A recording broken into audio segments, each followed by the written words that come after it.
Je sais pas pourquoi, mais ce soir-là, j'avais un sommeil agité. J'ai ouvert un œil pour regarder quelle heure il était. Évidemment, il était 3h du matin. Je me suis retournée sur mon oreiller pour essayer de me rendormir. Et tout à coup, j'ai vraiment senti quelque chose m'agripper le poignet.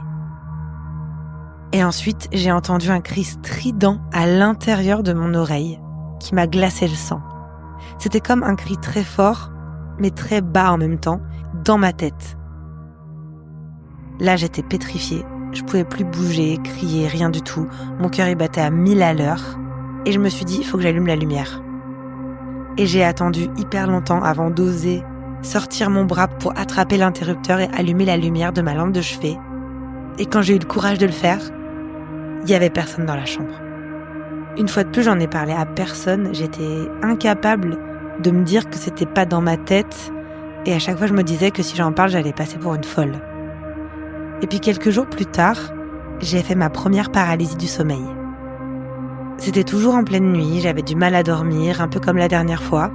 J'étais allongée, sur le dos, face à la fenêtre de ma chambre. Et soudain, je me rends compte que je suis incapable de bouger. La seule partie de mon corps que je pouvais contrôler, c'était mes yeux. Je tourne un peu mes yeux pour regarder sur le côté et je vois qu'il y a une silhouette postée à côté de mon lit. En fait, pour moi, ça a duré une éternité. J'avais l'impression qu'elle me regardait jusqu'à ce que j'arrive un tout petit peu à bouger le petit doigt. Et là, elle a disparu. Après ça, je me souviens plus trop comment j'ai réussi à me rendormir. C'est comme si, directement, quand elle a disparu, je m'étais endormie et puis c'était le matin.